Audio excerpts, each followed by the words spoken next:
Great.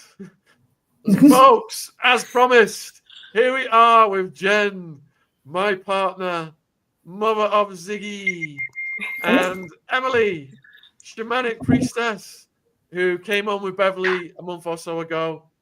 But now Emily and Jen, we're going to be doing a weekly show at this time, and we are going to be getting into some of the big names out of Hollywood, such as Oprah Winfrey, such as Beyonce, such as Jay-Z, J-Lo, Diddy, etc., and Meghan Markle in particular this evening.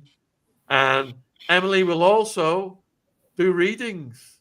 I see someone's already requesting one. Emily, when someone requests a reading, what information do you require from them, please? And thanks for coming on tonight. Oh, thank you for having me again. I loved it when I came on last month, so it's an absolute pleasure to be back, guys. Thank you for having me. All I need is someone's name and their question. That's all I need. I mean, I can sense it straight away from just getting that comment. But their name and if you've got a specific question or something that you're working through or something that is on your mind, that's all I need. And that's right, guys. She won't be asking for your bank details. So yeah, continue. No. But so Sean, where were we starting tonight? Because we've written down Harry and Meghan, but I've just read Meghan has delayed the release of With Love Meghan due to the LA fires until the 4th of March. Did you know? No, I didn't know.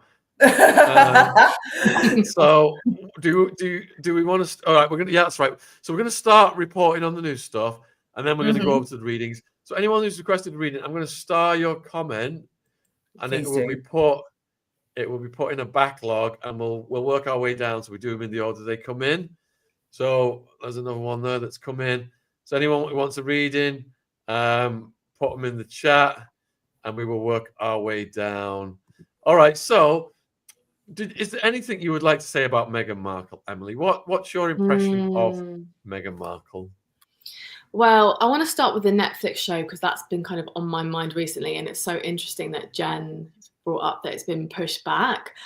When I sense into this whole Netflix show and her coming back onto Instagram, I really sense it's a ploy to redirect attention away from the whole mess of the royal family. And actually what I find really interesting is I sense that they actually really regret, I say both Harry and Meghan regret their move away from the royal family, because in a way it actually did more damage to their reputation than they planned.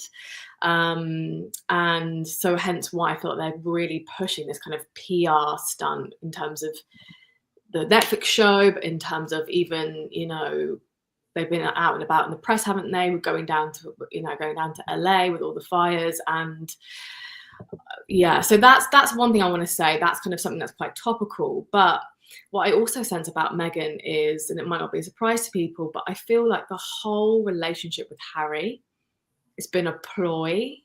And well, when I was sensing into it, the word ploy came, but also the word plot, but a ploy. She knew exactly what she was doing from day dot. I sense that she's very, very smart, very, very clever. And I've also been sensing into her relationship with Oprah. So if you want me to kind of keep going, I can. But keep going. Yeah, we like people to keep going on this channel. All right, I'm going to keep going. Don't hold me back.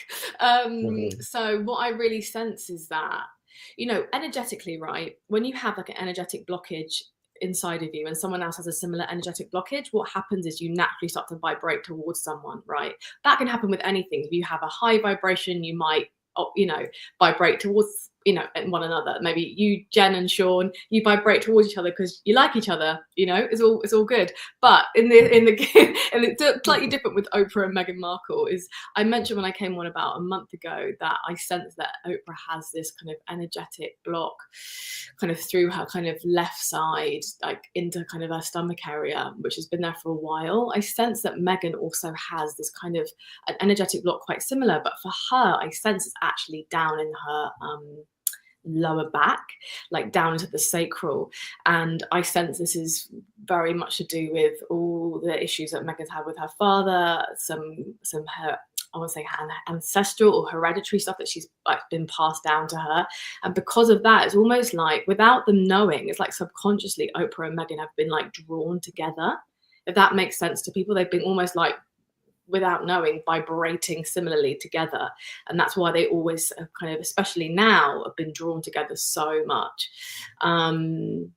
Yeah, so I think that's really, really, really interesting. And I just really sense that they're on this massive, massive PR campaign. So I'd love to know what you guys make of that. I've always seen Meghan, and obviously she's out for what she can get out of this. I don't actually dislike the woman. I've just seen one of the comments, there, saying, "Oh, Meghan bashing again, yawn face, obviously boring." I have nothing personal against the woman. She could have conducted herself in a different manner, perhaps, and appealed to British society, but chose against it, went against it, and took her family back over there. So it's means to an end with me. So to be honest, I think obviously over the Oprah situation, about Oprah being so invested in Meghan, I don't know, is it more of a sort of protege scenario with Oprah sort of looking at Meghan and trying to mold her into perhaps an Oprah? I mean, me and Sean were watching that Jerry Springer documentary, weren't we? Well, we're still watching it at the moment, at present, and how Jerry Springer took over Oprah on the ratings, which is absolutely fascinating because nobody could. Oprah was the biggest and the best on the numbers with the talk shows. And yeah, is she trying to, with the new series with Meghan, with Love Meghan, sorry, is she trying to sort of mold her into this talk show host, an American sweetheart? I don't know.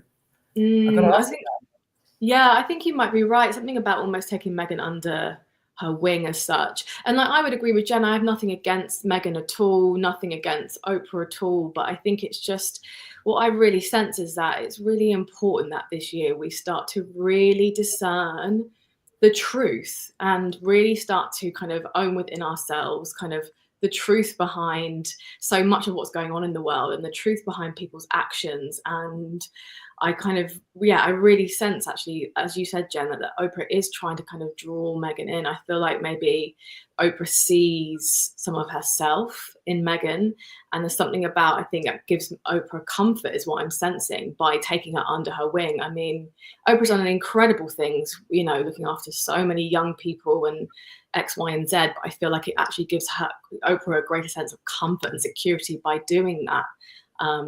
And like I said, when you've got similar kind of energetic blockages or energetic kind of frequencies, you naturally will just be drawn to people, and it makes you feel safe to be around them. And that's what I'm really sensing. It's almost like they sense a sense of safety between them by spending time together and by investing time in one another. So that's what I'm feeling, Jem. Yeah. Well said. Yeah. So we've been covering the royal family on this channel for years, and people in the chat are asking about Meghan's family. We've had Samantha Markle on this channel. If you go back in the playlist and look at that interview, and Samantha Markle was the person I learned the most about Meghan from, and she has got a background in psychiatry and psychology, and she classified Meghan Markle as a malignant narcissist. And my theory is that Meghan wanted to monetize the royal family from the get-go. Lady Colin Campbell told us that. She wanted to become the most famous woman in the world, and she did achieve that. If you look at how she's constantly trending on X, people are constantly putting videos out. There's a whole cottage industry around the reporting on Meghan and Harry. I mean, there was a cottage industry around the royals, but Meghan and Harry just took it to the completely next level. So Meghan achieved the goal. She monetized the royal family. She became the most famous woman in the world. She had the world at her knees. But her true nature, the malignant narcissist in her, that Samantha Markle classified her as, her true nature eventually revealed itself. Yeah, Meghan grew up on Hollywood. Disneyland princesses are in castles, and they equate that to the British Isle and Prince Harry, and she thinks she's got that. But the reality, when you're living in these hundreds of years old buildings, trying to abide by the etiquette, the ancient etiquette set down by generations of royal family members, is something completely different from these polished multi-million-dollar mansions of Los Angeles. So she started to get irritated. She started to get cranky. I had people on the inside, journalists back then, who were saying to me that Meghan Markle was snappy with staff, condescending, looking down upon anybody. And her true colors, as the wedge was created between Harry and the royal family, and she sucked him away from them to California, but he was a willing partner in crime, a bit of a dunderhead who fudged his credentials perhaps, but a willing partner in crime. And eventually we predict that there will come the time when Harry is filing for divorce against Meghan. The rumblings are already being heard around the world. So yeah, so there's my take on it. You know what it made. I love that. I was so hooked by that. I was like, keep talking. Oh my God. But you know what, I don't know if this is a bit of a wild kind of wild example, but it really makes me think of like Anne Boleyn and Henry VIII. If people get that reference, it's like, you know what, she is so smart. Part of me is like, you know what, you wanted something, you went after it, and actually she got it. So part of me wants to give her a clap and a pat on the back, because like she did it. But I agree with Sean 100%. I'm like, I don't see this lasting very long, much further. Absolutely. And that's the thing, is it's really quite sad actually, but a lot of women do aspire to be in that situation where they, and I'm sorry, she was rightfully successful from the get-go. She chose to go down that path and chase after Prince, and ended up in that situation where she became probably, yes, the most famous woman in the world, but probably one of the most disliked women in the world. But there's plenty of women out there who absolutely would, they die for where she is, her position. They really would. Marrying a rich man, basically. It's quite, disappointing. But she was successful in her own right, and people seem to forget that.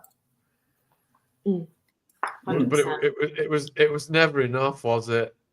And when her true colors came out, and they stole what was it, Lilibeth, the name, and all the deals they were trying to do with Netflix and the podcasting deal with Spotify, and they couldn't even get off their arses and put a couple of hours work in to do a podcast every couple of months. This is how lazy these grifters are.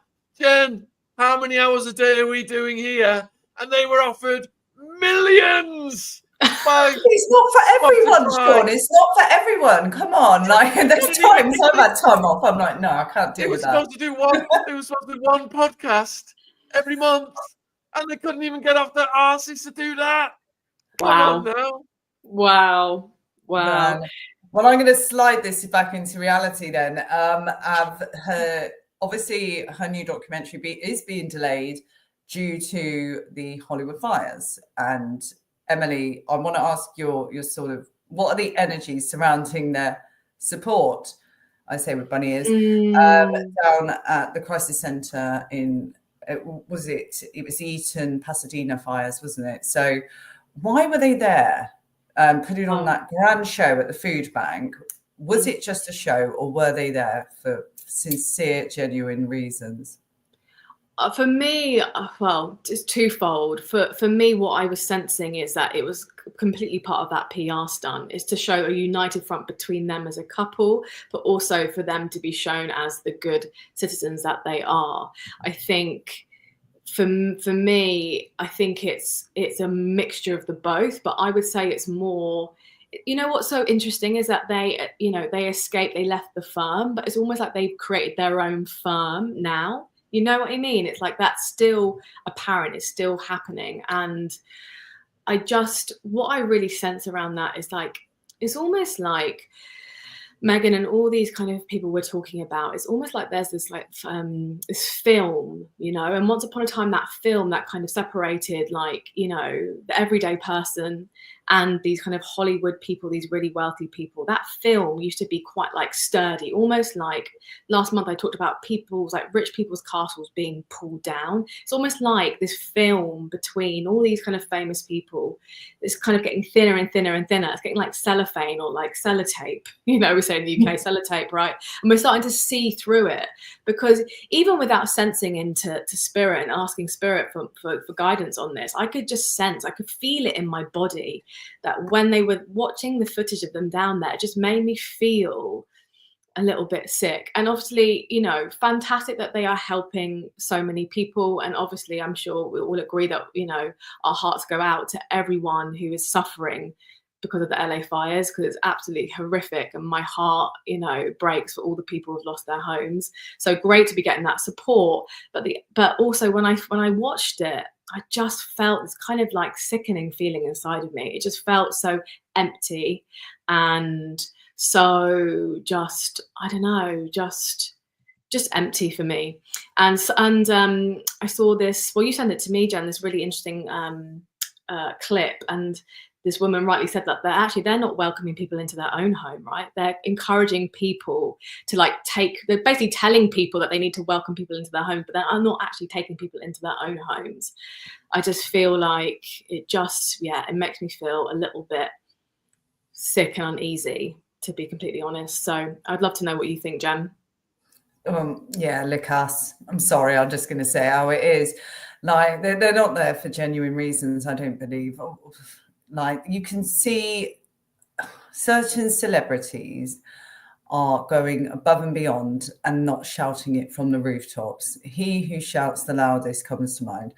And they've always been like that. They've always wanted to be at the epidemic of every, you know, obviously natural disaster there and be the front face of it, of being supportive. And I'm sorry, going down to a food bank to show support and give people hugs is hardly going to change anything. I don't know. Yeah, I don't. Their sincerity doesn't ever sit well with me. But no, if we were to carry on, obviously, sorry, are they reptilians? That's a really good question, actually. I'm going to fire that one straight to Emily now. So are Harry and Meghan reptilians? I'm the What a question! What a question! Oh my goodness! What a change of tack. Are they reptilians? Well, I'm just thinking that there's other comment coming through. My first instinct is to say no, and that might not be the answer that people are hoping or wishing for. But what I will say is that when there is this kind of level of kind of deception and this level of secrecy and this level of living your life from such a low vibrational state, that you're not operating at the same level as the everyday person. It's almost like this stuff, it layers, it calcifies, like this kind of, let's call it dark energy, shall we say. It's like it layers and layers and layers, it layers, and it, to be honest, it starts to eat away at you. It eats away at the soul, essentially, because you're acting from a place that is so far from light and love. And that's what I think we're sensing, Jen, and anyone else. It's like what we're sensing when we're looking at them, and it all feels so PR-y. It's like we sense that as humans. We know that. We know when something is just not right. We all know that within ourselves. And that's why I'm so passionate, like, about helping people. Like, I've always been passionate about this, but this year more than ever is like claiming your own power, knowing the truth, knowing what feels right in your body, and discerning that for yourself. So not reptilian per se, but there's definitely a different vibrational state happening. So I hope and that that's what we were going to talk about this evening, wasn't it? Was the energies of 2025, about how it is the truth coming to light. Mm-hmm. And yeah, it's obviously staying on form with the Hollywood wildfires. there are so many conspiracies I've seen on TikTok, on obviously the reels on Instagram, on YouTube. Some of the most outrageous ones are the special blue paints on roofs, because some of the some of the buildings obviously avoided the fire for one reason or another, and apparently there's a special blue paint, and one of them was on Oprah's home that apparently, allegedly, avoided the fire, because it is the fire was started by direct energy weapons. I had to write that down because yeah, that is above and beyond my pay grade, to be fair. And the second conspiracy was the burning of Diddy evidence. Are any of these third is this video circulating on the guy's channel you sent me was Billy Carson. Billy Carson, shout out Billy Carson. There was a man seen on a very grainy piece of footage, actually starting a fire. I think it was the Palisades fire, wasn't it? He was seen going into the forest. Next thing you know, you can see the flames hitting the bushes. So, Emily, what is your sort of energy and feeling around these fires? What is going on now? Obviously, with the Santa Ana winds, and it's the perfect storm, in my opinion. Where are you leaning to? What started these fires? All those conspiracy theories, Jen, they're all fascinating to me. And yeah, I have to kind of really put my own kind of head to one side. And I was tuning into this earlier, and I'll give you my honest truth of what came to me directly when I tuned in about this, is that yes, this fire was started deliberately, but not distinctly by any kind of authority or government. What came to me directly through is that it was started by, and it links to the video that Billy Carson put up, by someone who was quite, how do I say, like quite a down and out figure, someone quite angry, who'd actually recently lost quite a lot in their life and was quite angry with the world.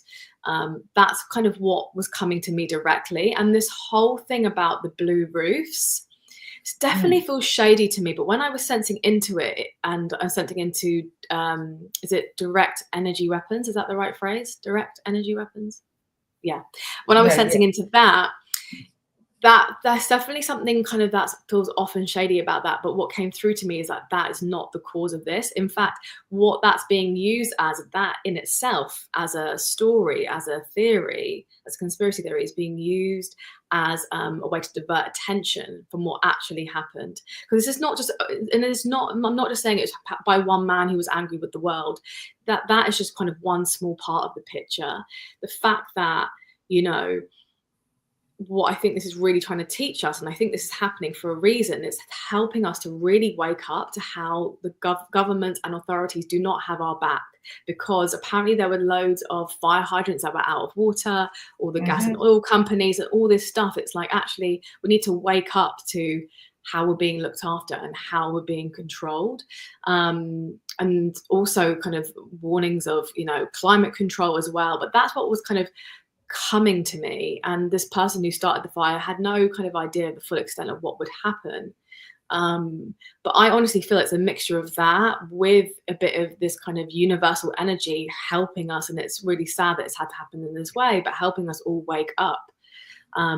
So I'd love to know what your theories are, Jen, what you're kind of leaning towards. Because I'm going to sound so stupid when I say this, but obviously there's I don't want to get this wrong, 5 different locations where there's currently forest fires, right? And they are the miles apart.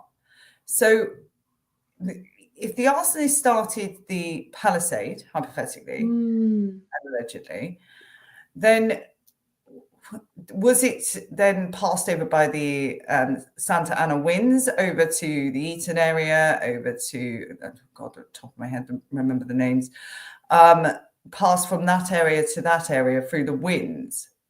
When I'm sensing to that now, I feel like very much, and it might seem wild to say this, it's like a mixture of that arsonist, but also a bit of Mother Nature just kind of like running with it, which might sound wild, but that's kind of what's coming to me. It's almost like this had to happen. And I hate to say that for anyone who's suffering, of course, but it's like sometimes we need to get woken up as a human race, and we need to be like, I feel like this year is going to be a lot of that, and we'll go on to talk about that later, but I feel like this year is going to be a lot of that, a lot of situations that are going to wake us up, that are meant to like really kind of jolt us awake, in the way that COVID did. You know, whatever you believe about COVID, it definitely jolted people awake, and I feel like this is a similar situation. I feel there's going to be quite a lot of this ongoing. So my sense, to answer your question, Jen, my sense is that yes, there was some carry through from the winds from nature, which actually kind of just blew it out of proportion even more. I don't know my geography of LA, sadly, very well, but that's just what's coming through to me. No. All right, let me have a look at the Diddy theory before. Yeah, apparently tons, obviously tons of celebrities, unfortunately, some of their property's been lost in the fire, and there is that theory that Diddy's tunnels, secret tunnels, have been burnt off. Evidence has been burnt off. Now, I seen a TikTok earlier of a guy going, Diddy's house in LA has been burnt to the ground. It hasn't. It's total lies. It's total, rubbish. And also, would the police keep the evidence in Diddy's house that they're using against him in his trial in May? No, come on. There's so much false information online, especially TikTok. And the thing is, I'm a sucker for TikTok. So I do like to fact check after I see this. And there has been some crazy AI videos of LA at the moment. And you can see little people running away from the fire, and then they just disappear into thin air, and you think, oh, that's AI. That's really sad, because people are losing their homes, they're losing their pets. There's 24 people have died so far because of these fires. It's shocking, it's devastating, it's horrendous. We can't even imagine that here in the UK. And like, did you see that video of there was a guy and a dog, and his whole apartment was covered, you could see through the glass, was covered in flames. And I did hear, obviously, later on that he is safe, the dog is safe, but it was just it was like something from a horror movie. You can't even imagine what people have seen and faced, and they've lost everything. They haven't even had chance. Some people, you know, there's been evacuation notices throughout, even though there was a problem with the evacuation notices going off, may I add, because technology is absolutely rubbish. Anyway. People who were being evacuated didn't have time to grab their documents, family photos, their pets, and they've lost their whole life. Just imagine that. For 1 minute, imagine losing everything you've worked for. Like their livelihood, obviously, you know, businesses, everything is gone down. It's absolutely terrible. And I just see people online slating the celebrities. Obviously, Paris Hilton put up a post on her Instagram of all her jewelry burnt, of her Chanel brooches, her designer diamond skirts and gloves that were burnt. They were just a bit black around the edges, in my opinion. And they go, oh, well, she deserves it. She has money. No, nobody deserves to have their belongings burnt. It doesn't matter if they're a millionaire, a billionaire, you know, Joe Blogs on the street. Nobody deserves that. So I'm just, not a fan. And Bally in the comments, what about the dogs? Don't even get me started on the dogs. It's devastating. You know, I'm a massive dog fan. I just, it's just, personality 333 said, do you really only think 24 people have died so far? No, I think the number's going to keep rising, and it's going to be absolutely devastating. Yeah, I reckon it's more people. Sorry, Sean. I reckon it's more than that. I reckon it's more than that already. They're just not saying. No. Let's have a look at I'm going to have a look at the Diddy theory and then get people to vote on it. So the Diddy theory is that the fires were started to cover up the alleged crimes and protect his allies. His LA home is still untouched. The lavish home in Holby Hills, a few miles east of Beverly Hills, sits close to the Palisades fire path, but has not been damaged by the disaster. But many celebs who live in or near Pacific Palisades area, anywhere from 5 to 50 miles away from Holmby Hills, have lost homes. Former government official Catherine Austin Fitz ramped up the theory, having asked how many people connected to Diddy have avoided their homes being destroyed. Quote, in situations like the LA fires, I look at patterns, Fitz said on her podcast. I look at some of the communities involved. How many of the homeowners were on the P. Diddy list, which is the alleged list of celebrities accused of attending parties hosted by him where the crimes are alleged to have occurred. This list has not been verified. There are also claims that the fires were started to destroy evidence and even a network of tunnels from Diddy's home to other properties, including the Playboy Mansion and even Michael Jackson's home. All right, so for people in the chat then, put a 1 in the chat if you believe any aspect of the Diddy theory, not just Diddy's home. They're trying to burn evidence, but co-conspirators' homes. They're trying to burn evidence. Put a 2 in the chat if you don't believe in the Diddy theory. I'm looking at them come through. Right. That even at the moment with 1s and 2s. Yeah. I just think it's just a perfect storm of just a combined of arson and obviously weather. I think so. I think it's perfect storm. It's to do. I'm not sold. It's to burn Diddy tunnels. To be fair, but I reckon there's something. I don't know. What I'm sensing is that in a way, some of that there'll be some truth in that. I feel like everything that comes out, there's like some truth, like a little bit of truth, and I sense that there's almost like a little bit of truth in that. It's almost like that's a byproduct of what's happened. But like you said, Jen, I feel like it very much was that perfect storm of that arsonist and the winds, but also I mentioned earlier about those fire hydrants. Like I feel like so much of this could have been avoided, and that's what I really sense. So much of this could have been avoided. So much of it could have actually been, prevented, and that's what also really gets my goat massively. It's like it was why like 17.9 million pounds was withdrew from the LA Fire Department. Hence the fire hydrants being out of order, and then you hear the whole Kim Kardashian hoarding water theory. She's have you not? Oh right, no. Oh, we got a long evening ahead of us. But no. So, and I'm gonna now he's gone. Now Sean's left the screen. We can have some real fun. So, some people are saying that it is a real spiritual movement, this happening, like the clearing, the exposure, the year of truth, 2025 being that year of truth, and coming to light, the darkness will be exposed. Is that what's technically happening with everything going on in the media? I'm not just going to keep it generic to the fires. I'm going to say with everything going on with everyone at the moment. Yeah, I completely agree, Jen, and I feel like this has been happening actually since 2020. I feel like that's been a build up since 2020. 2020 was like the catalyst in that to start to, as I mentioned before, waking people up. But this year specifically, when I sensed into the energies of this year just before Christmas, I sensed this need for everyone to retake their power and retake back your own powers of intuition and psychicness, because I believe we're all intuitive and we're all psychic. Like you were saying earlier, there are so many kind of fake news and fake stories going around.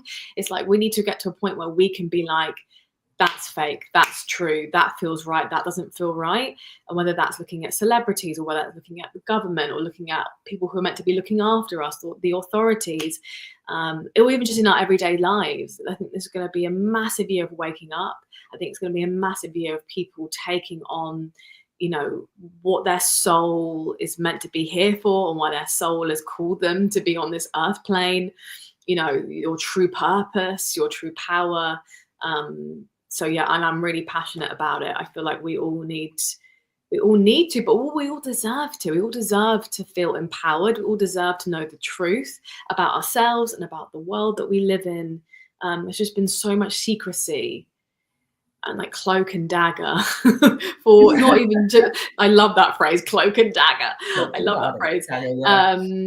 For years. And I don't know if you've been sensed that, because I know you've looked a little bit into the astrology as well of like this coming year. Have you Oh my God, I have not stopped, right? If anyone in the chat wants a recommendation of some YouTube channels to listen to, top one out there is the British, her name's Pam Gregory, right?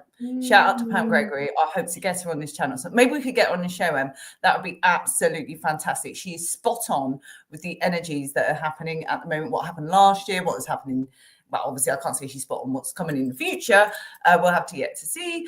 But I just feel astrologically, she hits the nail on the head, you know, and it doesn't feel like it's coming from too much of it. If I can click on some channels and it's like, right, well, I predict this is going to happen and this is going to happen. It sounds a bit woo-woo. And there was something she said on one of her shows recently that really stood out to me, is she was asked, or the subject went on to, are aliens going to be made apparent this year, and are the drones something to do with aliens? She said, saying the aliens are, you know, associated with that drone problem over in America in particular is like saying they're arriving by horse and cart. They are, in this day and age, they are far too advanced to be flying around in drones here in the UK. And sorry, in America and all that jazz. So I totally believe that if aliens were to come to visit us, we won't even see them. We won't even know what they are. It will come down in such a form that our brain can't even like compute what it is we're seeing. But people keep saying that this is the year that it's going to come. Like they are going to come to light. Is that, Emily, something that you feel might happen? I feel mad saying it, man. It's crazy, right? I feel like it's going to be a drip feed. Like so often when we sense into these energies or we think something's going to happen, we think it's going to be like bam, just like that. And very often when I've received messages from the universe, that often they'll say like coming soon, but obviously like time exists very differently. By the way, I've got my friend's dog with me, so if you see a little black thing running around, that's what that is. Leo's just hanging out with us. He's woken up. He's come to see the aliens. But yeah, no, often like time is a very different thing for humans. Like we think of linear time, we think of like A to B to Z, right? But for the universe, it's very, very different. But I do sense it's going to be this drip feeding of almost like a build up between now and like end of 2026 into 2027 is what I'm sensing. And I'll be honest with you, Jen, when I sensed into aliens a while ago, I sense that they're already here in some form. You know, all these theories about them being in the oceans.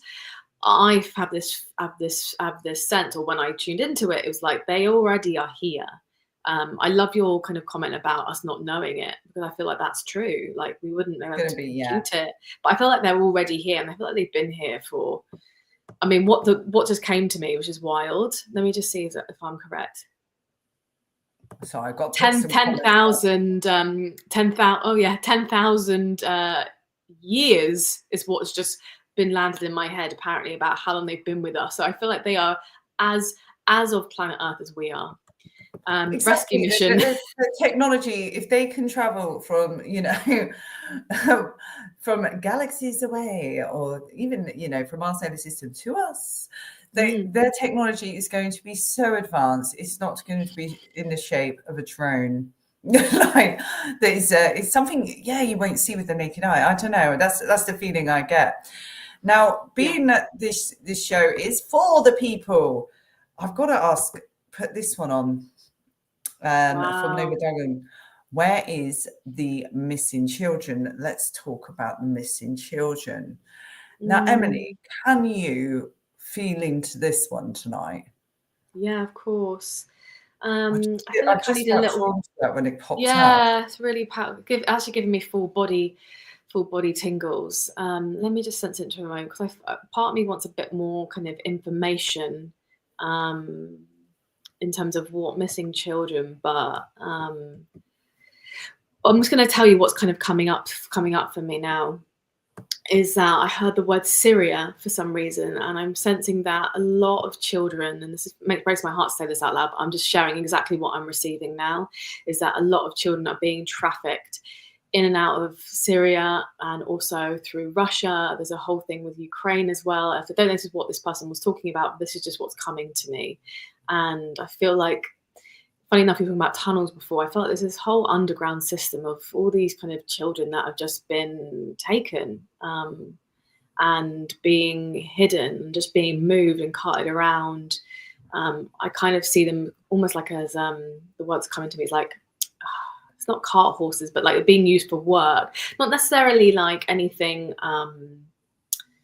more like kind of labor. That's kind of what's coming to me. I'd love to know whether this person has anything more specific they want to know about this, but that's what's kind of coming to me. I'm sensing this kind of movement of children, but underground. Syria, Russia, Ukraine, like Eastern Europe is what's coming to me. And whether some of those children have been like literally moved or kind of from other countries in the West over to like Eastern Europe, I'm not sure, but I feel like that could well be, even from like the Netherlands and that part of the world. I feel like that even some of those children there are just being like swept up, which is just really, really sad. It's terrible. But I did like Fabian Starr's theory here of what if there was a secret space program that took younger children to a safer place, like insurance for the human race to continue. Maybe we're seeing the technology we've had for 90 years. Yeah, wow, I like that one too. Unfortunately, the transportation of children is very much a thing, I believe. Anyway, so the next question that I wanted to pull up, God, where's it gone? Sorry guys. Giving me on suspense. Right. It's like cliffhanger, giving me suspense. Yeah, so what's next? I didn't star all of them. That's my problem there. It was about the LA fires, but okay, right. So it will come. I'll get it. So here's just another one for now. Without this happening, they allow the same people allowing Diddy's behaviour to continue. So I think I'll get on to the viewers' questions now. But before we do, is there anything you want to add to the energies at the moment with the full moon in Cancer? Because I feel like tonight is quite worth talking about how it is the first full moon of the year. We are both very much moon gazers, and the energy is driving me absolutely cuckoo all bloody day. I was going to swear then. I just stopped myself. It was what is going on, Emily? It's full moon in Cancer, the 13th. Crazy. Yes. Well, just in case anyone doesn't know what kind of a full moon kind of means energetically, I'll quickly go through that briefly for anyone. And essentially the full moon, as most people know, is when the moon is fullest in the night sky, right? And traditionally it's a time for letting things go, for letting things fall away, okay? So you may have found over the last couple of days that anything that you've been pushing down, anything that you've been like ignoring, or anything maybe that you kind of just put to the back of your mind has been rising to the surface. Each of us will be feeling this differently, energetically, depending on where your placements are astrologically. I'm a Cancer rising, so I've been feeling this really strong because it's a full moon in Cancer. So each full moon and each kind of new moon will move through each astrological sign. So depending on, your birth chart, you'll feel it more or less, right? And around a full moon, especially this full moon, I haven't slept for like 3 days, 3 nights, because it keeps me awake with the energies. I'm tossing and turning and like crazy vivid dreams of like the past and like loved ones that have passed over visiting me in dreams and like crazy stuff. Like I feel like the veil is very, very thin. I kind of sense this kind of energy very close to me earlier. When I woke up, I sensed this kind of shadow energy over me. And I was like, that's interesting. So earlier on today, I had to clear that off me. I was like, what is that? So that was interesting. But the actual energy of the Cancer full moon, because each moon will come with its own energy, right? This moon, this particular full moon, is shaping us. It's shaping us for how the rest of the year is going to go. It's shaping the year, how the year is going to go. It's not a surprise to me that all this stuff with Meghan Markle and the fires is happening around this full moon. I feel like this is shaping, this is the shape of what's to come.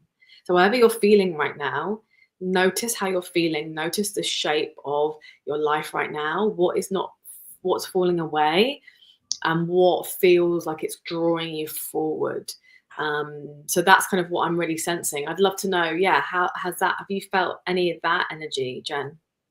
I felt angry. I have felt feminine rage. Right. I have been burning over stuff that I know is totally ridiculous, and I have been snappy.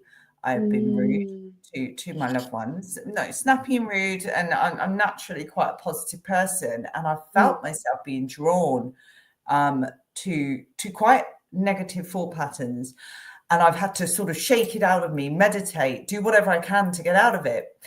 And then I heard it's because Mars went into retrograde. And Mars went into retrograde, which Mars being the planet of anger, is why you might be feeling a little bit touchy at the moment. I use that, and I've really, really felt it. And apparently it is in retrograde till, I want to say, the 24th of March. So that there's plenty more of that to come. But it's, I don't know. I guess like everyone else, you stupidly fall into the trap of 2025 or whatever year, new me. Like, they set these expectations, they do that. And, you know, you give your year a good kickstart, which I did. And I'm not saying I'm in some slump or down or, you know, feeling sorry for myself in any situation. I'm practicing gratitude 24/7, but I don't know. It's just that I can't explain it. It's a really weird, dense energy at the moment, and I kind of want to shake it out. And I've noticed. Yes, sorry, personality free. You're getting right put up there. That is spot on the money. I think it's just residue, old energies riding up for the final release. That is exactly what it feels like. And I want the chat to answer this. If you've been feeling a little bit like this, can you put a 1 in the chat? If I'm talking bubbles and I'm just an angry mofo, put a 2 in the chat. That'd be fantastic. I'll put a 1 in the chat. You know what has made me realize that also, Jen, I've been feeling angry today and peed off, let's say, today. What I will say is that because I study emotions a lot, and with my work with Shiko, which is my platform where it's helped you to move through your blocks and your shadows and your emotions. Plug, gotta plug. It's like my heart and soul plug. So I study emotions a lot. And for me, underneath anger is always grief. There's always some sort of grief. I don't know if that resonates with you or anyone who's watching, but underneath anger is always grief. Like earlier today, I got really annoyed at like 2 friends of mine, like, who'd messaged me something, and I was just like, oh, but actually part of me was feeling a little bit sad about the way they messaged me or whatever. And yeah, I'm glad people are agreeing. It's so interesting, but it's true. So anything that kind of has been bubbling, you would have noticed. You might be feeling feeling that rise to the surface. Yeah, it's all about healing your inner child. Extremely powerful moon tonight. Thank you, Elsa. Yeah, absolutely. I couldn't agree more. And the more we can learn to love our inner child, like I've heard so much recently, and back me up if you've noticed this, Jen, that people talk a lot about the ego and the subconscious mind in such a kind of negative way. Because yes, obviously, we're not our ego, we're not our subconscious mind. We are beyond that. We are, I believe, pure, high vibrational, abundant, magnetic spirits, right, at our core. But the more we talk about the ego and subconscious mind in a negative way. It's not healing the inner child. And basically all we actually need to do, everyone, is learn to remother ourselves. In those moments where we feel angry or, you know, upset, we need to like ask our inner child, what do you want? What do you need? And yeah, so I'm glad that person brought it up. Yeah. And let's not forget that joy and anger are almost identical feelings to the human. I believe that's true. Yes. Yeah, it just feels so unlike me. That's how I feel at the moment. But like I said, I'm not struggling. I'm bringing myself back around. Going, God, what have you got to moan about? You're not in LA, you know, and your belongings aren't burning to the ground. You've got a roof over your head, food in your belly, a loving family, and like being so grateful for all the wonderful things I have in my life. I'm kind of like, shut up, Jen. Like batting it off, like these weird sort of emotions that I'm here. But yeah, this moon's definitely brought the emotions out. So I mean, is it true it's 3 days before and 3 days after I'm going to feel like this in particular? Yeah, generally you'll feel it like the 3 days, kind of the lead up, maybe the night before you'll feel it even more. What I love about a full moon is that even people who are not spiritual, like a friend of mine, my friend's husband runs a couple of pubs in Bristol, and he's not spiritual at all, in Bristol in the UK, and he's not spiritual at all. But when it's a full moon night, he'll be like, the pub's going to be crazy tonight. The pub is always crazy on a full moon. And like teachers will say that also kids go crazy on a full moon. Hence why the word, you know, lunar for moon, like lunatic and all that stuff, right? It is, but the important thing here is, everyone, is that these celestial events happening for us. They're happening for us so we can learn more about ourselves, so we can move through all the shadow that doesn't belong to us. We can move through all the limiting beliefs that isn't us, you know, and so it's happening for us. And I had a really nice quote earlier today, and I put it on my Instagram, but I'll share it here, was that anything you're letting go of never belonged to you anyway. No, anything you're letting go of never belonged to you ananyway. I just love that. Right. Yeah. It's like, it's not yours. Yes. Put it on your wall, put a tattoo on your face, on your head. But it's true, right? Yeah. It's like, we find it hard to let go. But if we can do it from a place of love and compassion, we're like, it's not mine. It's like, I always think it's like taking off a heavy backpack. It's like, it's not mine. Take it off. Let's move on. Yeah. Is there anything you know, we, the viewers, can be doing at this present moment in, you know, fighting the January blues, fighting, well, it's not fighting, accepting the month we're in, accepting the full moon and Mars in retrograde? Is there anything we can be doing at home? I mean, I'm going to lean towards meditate the hell out of life, daily, hourly, whatever you can fit in your diary. Just get down and meditate and just feel into those feelings. But no, what would you advise, Emily, over, especially to get us through the next, I'd say, up until March the 20th, till the spring equinox is probably feeling a little bit all over? Yeah, I love that. I mean, meditation, I always will advocate meditation, but you know, meditation looks different for everyone. For some people that is sitting still and focusing on your breath or listening to a guided meditation. For me, it's anything that gets you in your body. So even if like you go for a run, or I don't know, you like to dance or whatever it is, something that gets you into your body is really, really important. It gets you kind of out of the mind and into the body is integral.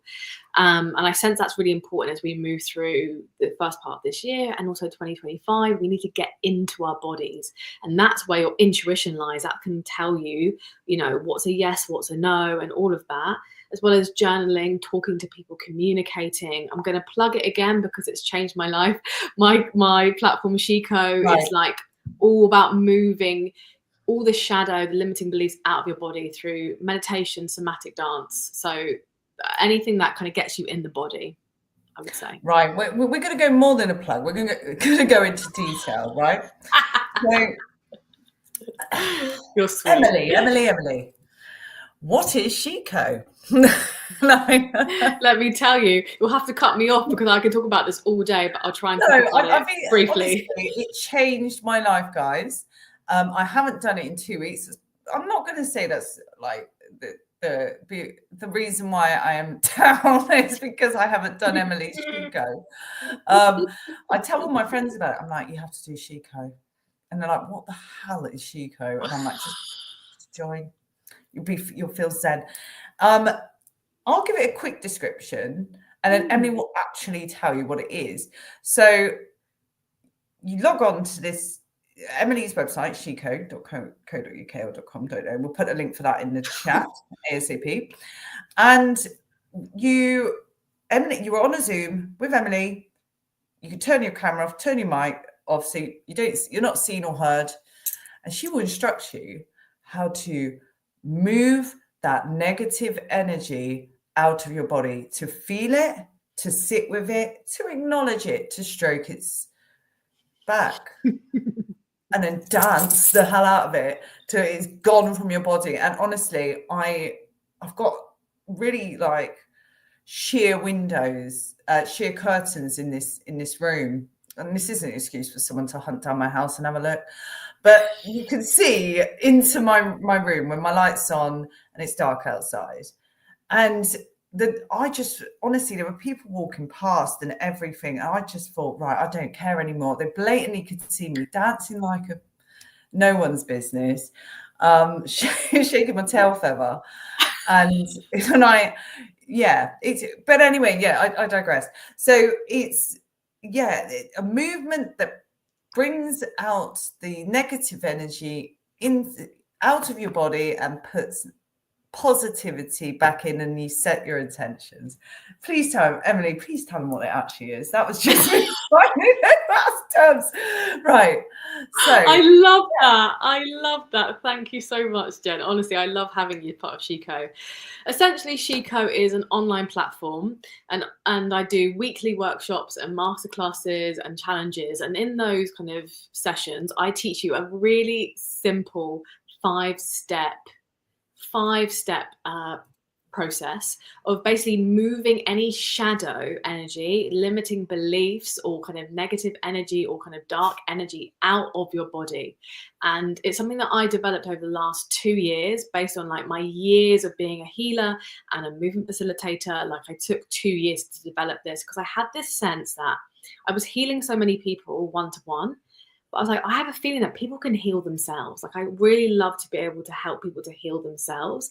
And so essentially I developed these 5 steps, which is meditation, journaling, somatic dance. So it's about kind of feeling into the body. Essentially you're changing your energetic frequency to move out shadow from the body. That shadow could be ancestral energy that you're carrying. It could be like an entity that you're carrying in the body. It could just be some really kind of like heavy emotions. And so you can basically just raise your vibration and reclaim your power. And that's what I say it is. I could talk about it all day, but in a nutshell, that's what it is. Keep talking because I'm just going to get it up so I can put it in the chat. Oh yeah, thank you so much. What is the actual website? The actual website. Oh, I don't know if I could remember it off. Shiko.circle. Yeah, that'd be it. That would be it. That would be it. Yeah. Perfect. Thank you so much. Right, but yeah, so I had to get the hyperlink. The steps are really, really simple, but it took me 2 years for a reason to develop it, because the steps, they all kind of link into each other. But essentially it's something that I want people to be able to take away with them. Like, yes, I love having people weekly on a workshop. Thank you so much. Weekly on a workshop or on a masterclass. And the workshops are all about, either raising your vibration, manifesting abundance, manifesting self-worth, manifesting what you want for the year. I'm going to bring in next month some like manifesting inner child healing and self-love for February. So kind of very like love and compassionate vibes. But essentially, it's simple, everyone, but and I'm not just saying this, it's so powerful. It's honestly changed my life. Like the woman I am now sat here, I honestly believe if I hadn't have done Shiko, obviously I did it for 2 years developing it, I wouldn't be able to sit here comfortably and confidently and talk and be on this, be here with Jen tonight. So it honestly has changed my life. So that's why I just want everyone to do the same. And honestly, I can say the same. It absolutely changed my life. But alongside that, right, and we'll move on from that amazing plug. Honestly, I'm not plugging it here to just be a supportive friend. I genuinely Tried, tested, absolutely loved Thank you. This isn't a fucking ad. Sorry, my language. And then I've recommended, close friends to do it, and they've all felt the same. Even the quote unquote non-believers have gone, this is cool. This is cool. So right, I'm going to hide that comment. Enough about that. But I discovered Emily's. Well, I didn't discover it, obviously. This is full moon I'm blaming, right? I discovered Emily's psychic ability by her doing a reading for me. So Emily did a reading for me, and she brought forward things and visions that no one could know. So before we get into the viewers' questions, I just want to make that, bring that to the surface, that I've had in the past a fantastic reading from you, Emily. So before the viewers come in with your questions tonight, what you need from them is you want their name and question. You don't need the date of birth. No. Log into energy, you just need their name and the question they're asking, correct? Yes, correct. Yeah, absolutely. Correct. Right. I'm going to get on to some of the questions then, because we've got 37 backed up. So let me know when you're ready. Right. I'm ready. The first question is from Jan Buckley. Can Emily tell me if my mother ever loved me? I don't believe I was wanted by her.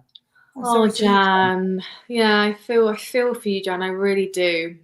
What's really interesting is that I sensed straight away that your mother, of course, loved you, but she had quite a lot of barriers that were preventing her from actually being able to show that love or to communicate that love. What I'm being shown is that there were literally almost energetic barriers between you and her. And what that was doing is it made you feel unwanted when she deep in her core did want you. But I'm sensing there was a lot of maybe a lot of kind of energetic blockages that she was kind of almost backed up. We talk about like a backlog of the questions, almost like she had a backlog of this energetic frequency in front of her that was preventing her from communicating that with you, Jan. But know that she definitely did at her core.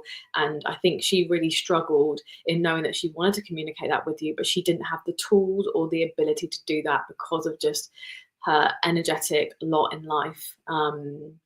I sense that, difficult relationship with her own father, and also then her own father line as well, was all kind of getting in the way. This energy can kind of back up. So I hope that answers your question, Jan.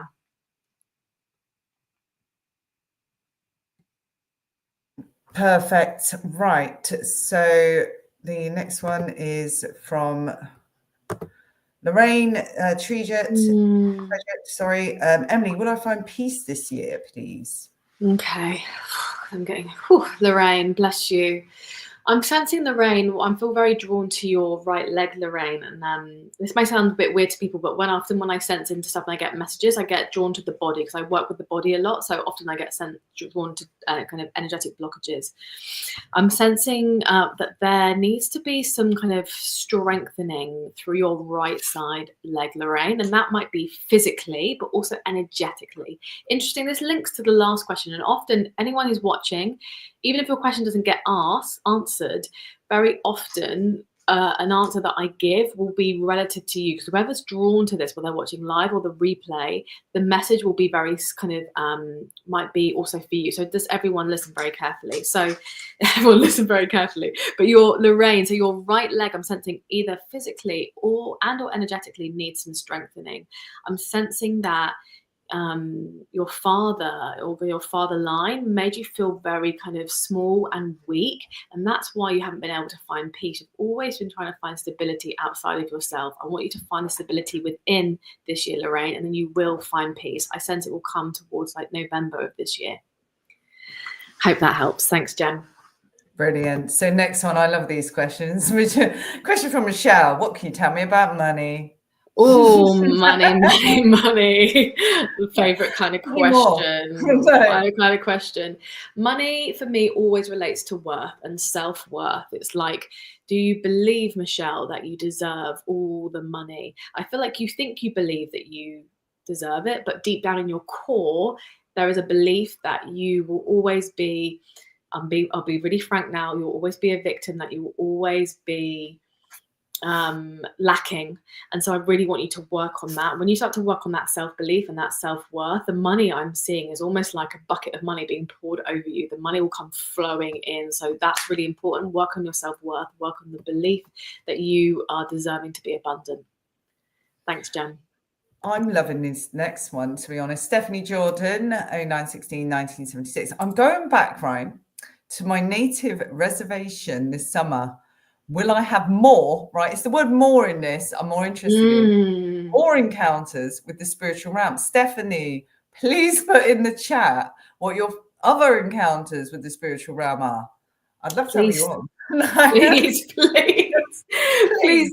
What, please?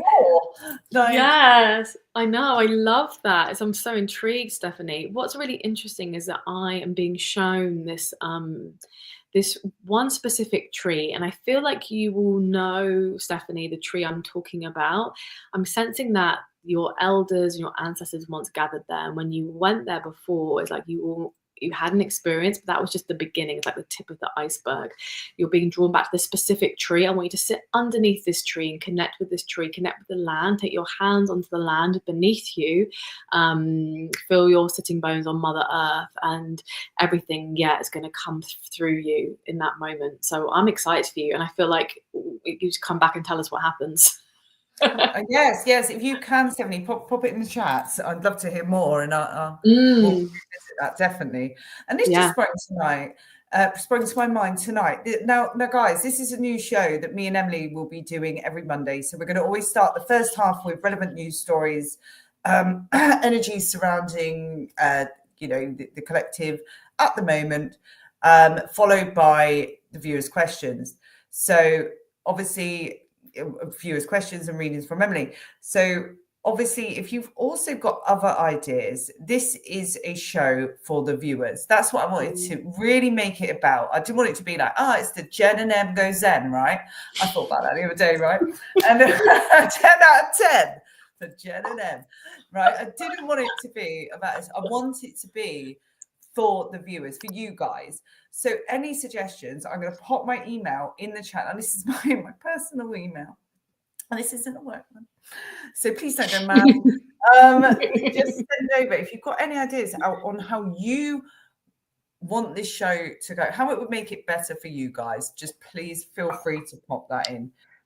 Just drop me an email and I will respond. Love that, Jen. It's so true, and we talked about that. We want it to be able to be a place to empower you, to teach you how to connect to your own gifts, to your own kind of magnetic self. So we want to, any suggestions or anything that you want or desire, you want to learn about, you want to know about, we'd love to hear. So thank you. Thanks, Jen.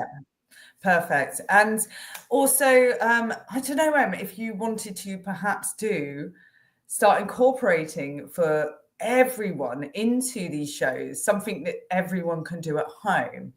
I'm just going off the bat here tonight. I'm just going wild. So whether it be healing, a bit of Shiko, a bit of something, a little taster into it, to get everyone going on this the Monday funk. Now that we got the Monday slot, I asked Sean for a day. He said, "You can have Monday." I was like, "Make sure." We love Mondays. Starts the week off right. Exactly. So I feel we need to do something, give these people, excellent live. Thanks. Go, Jen. Yes.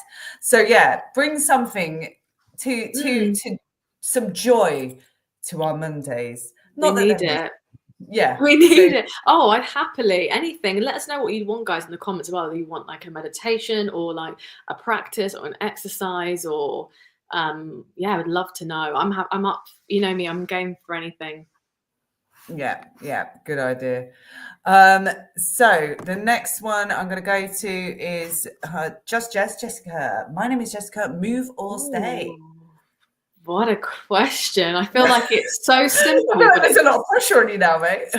Pressure. It says so much, but it's so simple. Let me just sense into this for a moment, Jessica.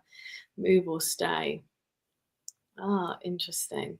What I'm seeing, and this is probably why you're asking this question, Jessica, I'm seeing you almost like, I want to use the word straddling, but like you're got 1 foot in stay and 1 foot in move. And you're kind of, sometimes you edge towards one or the other. And this won't be the answer you want, but I'm going to give the answer that you need. And this is what Spirit always says to me, right, in these situations. It's like, you know deep down what you need to do. I want you in this moment now, or when you come, or in a moment, you to just get quiet, ask your heart the same question, because I could tell you in this moment what you should do. I'm just sensing into it for a second. But you know yourself, and I'm all about empowering people. I could just tell you, but you need to know, and it's important for you, for your own psychic development, Jessica, that you connect to your heart and you say to your heart, what shall I do? You know deep down what you need to do. So you might not be happy with that answer, but I'm doing it for your greater good, Jessica. Hope that helps. There was a question that just popped up. So I watched several screens as this is going on. So I've been putting all of them up on screen. Can you see a generational curse, and how do you break it? Interesting. What a great question. Okay, so the word generational curse is, I probably would call it like an ancestral block or an ancestral entity. And yes, I mean, when I work with, when I work with people, or when I'm kind of sensing into people, like in these situations, I can see where the block has come from, because I always call it a block. It's like a block or a shadow or whatever, but essentially, how do you move it? There are many different ways. A lot of the time it's just through simple visualization, but sometimes you need something a bit deeper, like some deeper energetic healing, or you need to do some movement, move it out of the body. Sometimes you might need to see a shaman or an energy healer. It's very dependent. If that person wants to kind of actually ask, if they want to maybe ask a bit more information, I can sense into that for them if they like. But absolutely, often, when I'm sensing into these things, I'm like, that's ancestral, that's generational, that's from mother line, father line. I get all that information through. Your little third eye there. Yeah, it literally goes like this, like. I love that. Right, these are one of my favourite questions. Oh, I love Katie Webb, 88. Is the new person in my life the one?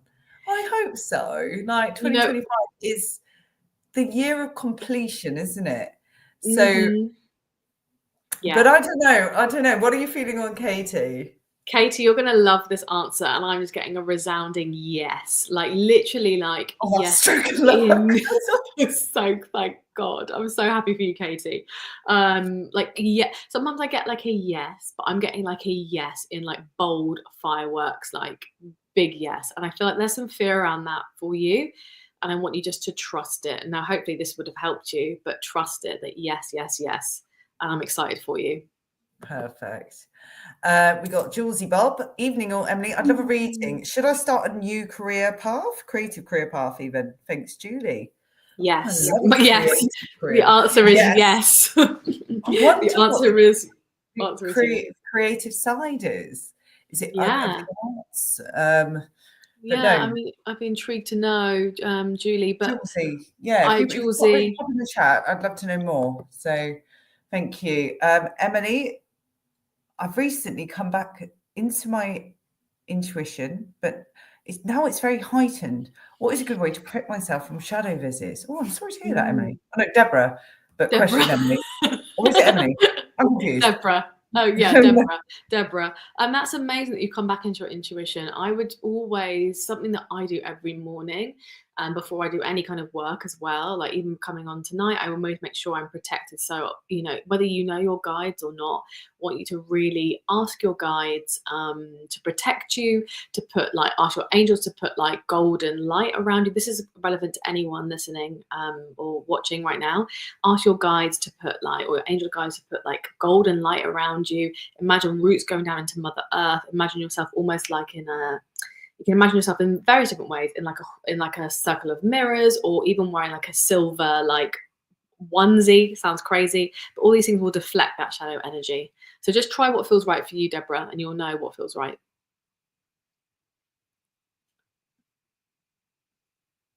Good. Oh, I lost your sound then, Jen, for a second.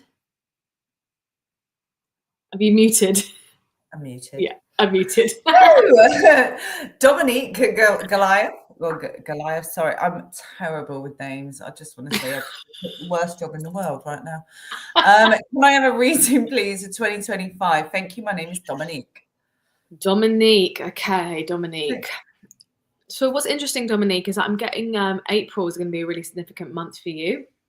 It's going to be a big month of endings and new beginnings. I'm seeing like a new chapter in the book. Whether you're going to write a book, I'm not sure, but I feel like a book, something about a book feels important, but like a brand new chapter. I feel like almost some new life coming into your life, whether that is in the form of a baby, I'm going to be really honest with what I'm receiving, or maybe even like a pet, but something kind of new and young coming into your life, and a brand new chapter, but in the best way. I feel like it's going to open you up and expand you in the best way possible. Thank you. So the next question is quite a tough one. So we got from Maria. Please, brother Mario, only 50 years old, just diagnosed with cancer. Please can you give a reading? He's the baby of the family. Oh, Maria, my heart goes out to you, honestly. Like anyone affected by cancer, I'm just sending you and your family so much love. And I'm just going to sense into this for a second for Mario. Yeah, I'm sensing that it's very tough for you all right now. It's kind of obvious to say, but I do feel like there will be a moment where there is some brightness coming, even though things feel very dark right now. I feel for you all and very unknown and very contracted. There will be a moment for him specifically where there is some brightness and some hope. There'll be a chance for him to feel better and brighter. I don't see the whole path being full of darkness. There is some light there and some space for him. So keep encouraging him to look after himself spiritually as well, eating well and keeping himself positive. That is really important. Find ways to help him keep his thoughts positive, and get him to also imagine and visualize his body feeling healthy. That's what I want to share. And I hope that helps. That's lovely advice there. Now, I've lost one of the comments here from someone who asked if her husband is cheating on her. Now, I'm just going to put it out and say this. Your intuition knows if they're up to no good. Like, I have been in countless relationships where I just knew. If your gut is telling you something is not right, of that capacity, follow it. If there is no trust, there's no love. And the bottom line of it is, you unfortunately, we do have that sort of sixth sense, that intuition, when we feel like their energy is going in that different direction or to that different person. They're giving it to someone else. So while they may not necessarily be cheating on you, it depends what your definition is of cheating is, but there is a thing that women, we just know. We know. So, yeah, follow your gut. Follow your gut. Agreed. Get rid. Yeah, bin. Right. Relationship advice over. The salvage title. Thanks. Wow. Chat. We love the super chat. Right. Ryan Watson. Spontaneous Kundalini awakening during the 111 portal 2 days ago. Wow. Right. I've never had a Kundalini awakening. I'm very jealous, Ryan. I would love for you to email me and tell me exactly what went down. But palm chakras were fully energized. Insights, please. Thank you. Lucky Ryan there. Wow, Ryan. Wow, that's incredible. I mean, what a journey. I feel like this has happened. I wanted to say this has happened to really spark you on this new chapter, but I feel like this new chapter already began for you back in like late October, early November. This is just to really open your heart chakra. Palms technically link up to the heart chakra, and I feel like this is breaking you open in the best possible way to take you down a new path. It's like you were going down one path, and what I'm being shown is that actually you're now being directed a completely different path. And the more you can trust and the more you can follow this new path that's unfolding for you, the more I see like new avenues, new ways of being, new income streams, newness in every way. It's like you you almost were going down the wrong path, and Spirit's like, no, here you go. So that's why I had to jolt you into action. So I see it as a very positive thing that you're being put back on the right path. Brilliant, thank you. Mm. So, did we just cover this? I have to go back to Jordan. Well, Stephanie Jordan. So, yes, I have to go back to my niece. Will I have to engage in spiritual welfare again, or will be a peaceful visit? Now, you've already gone over this. Are you feeling anything else in it? It's just because, obviously, thank you, Stephanie, for the super chat. I've just recognized that you've put in a second super chat here. So, thank you. Are you picking up any more details before I go on to the next one? Yeah, I think it's interesting that you use the phrase spiritual warfare. It's really, really interesting. I want you to be really, really conscious when you go back to protect your energy before you go back, ask your ancestors to protect your energy. I sense it will be peaceful for you, but you've got to keep your head in your own lane. Do not get distracted by what everyone else is doing. I want you to really keep close to your heart, keep connected to the land, and really be clear in your intent as to why you're going. I sense it'll be a really positive visit for you, Stephanie, but the protection and the clarity in your intention will be key. Perfect. Kim Pascali, reading from Emily. Sense around me, Kim. Okay, Kim. Let's sense. You know what's interesting? Thank you, Kim. You know what's interesting, Kim? You know what's really interesting, Kim, is that I sense that there's someone around you, and not in an overly negative way. There's someone around you that is not particularly got your best interests at heart. Someone who's kind of hovering around you. I feel like they're maybe like not a directly close friend, but quite a close friend. And actually, I think you may be. I don't think you're aware of this, so it might come as a surprise. Someone who just their energy is kind of sucking your good energy out of you. I'm just sensing this kind of hovering energy around you. And I want you to really, after hearing this, discern who that person is. The first person you think of as I'm talking to you, that will be who it is. And you need to start protecting yourself, and you need to start distancing yourself from this person so you can fully step into your power this year and fully step into everything that you're meant to receive and everything you deserve. So yeah, thank you. Big one, quite a big one, but being honest. Let's pull some insight into Elisa. Energy at my farm, is it light? Is water safe, clean? Interesting. I feel like she came with a question earlier. Can't remember. I remember she asked the question earlier. So interesting. Let me just sense into what this is talking about. Energy at my farm, is it light? Is water safe and clean? Being honest, what I'm sensing that right now it is okay, but what I'm sensing is that it's almost like a tipping point. It's almost like there needs to be some something put into place or something to put into action to prevent this actually happening.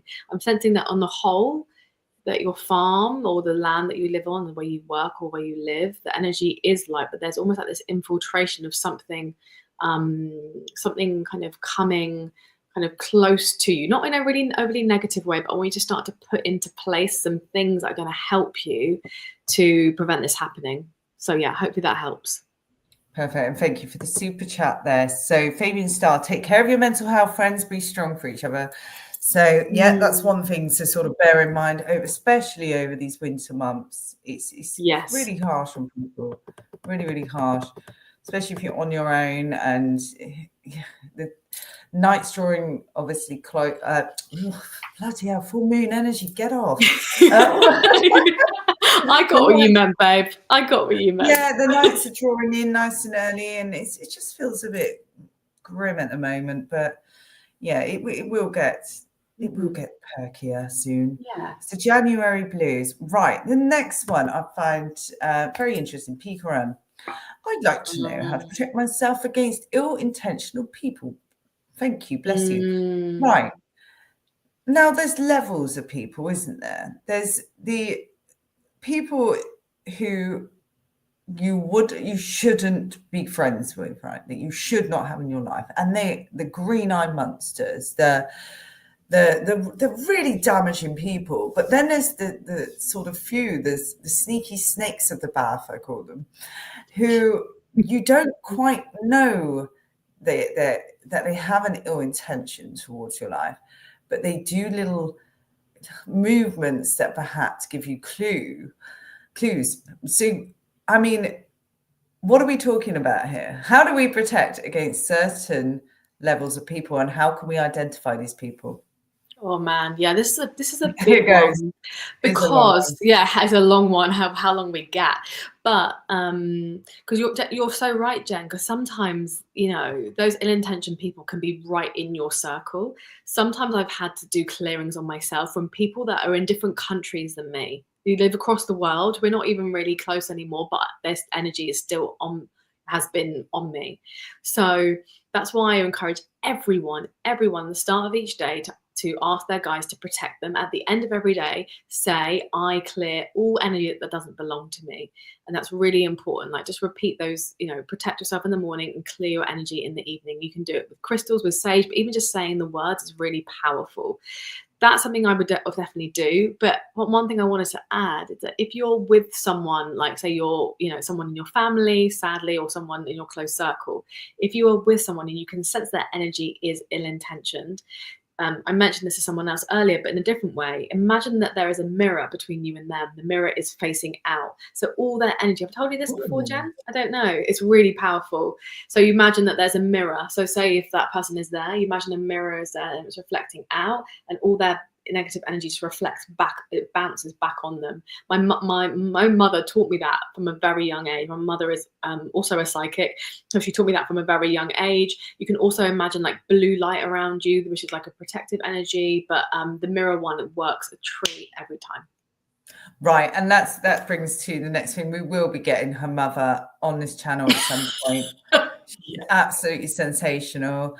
A living legend, that is Em's mum. Yes. So I had the absolute pleasure of meeting her Christmas Eve, and what a star, superstar. Right, next question. So we have Jean Gray, Mark II. My last 5 years, I've had really poor health. Sorry to hear, Jane.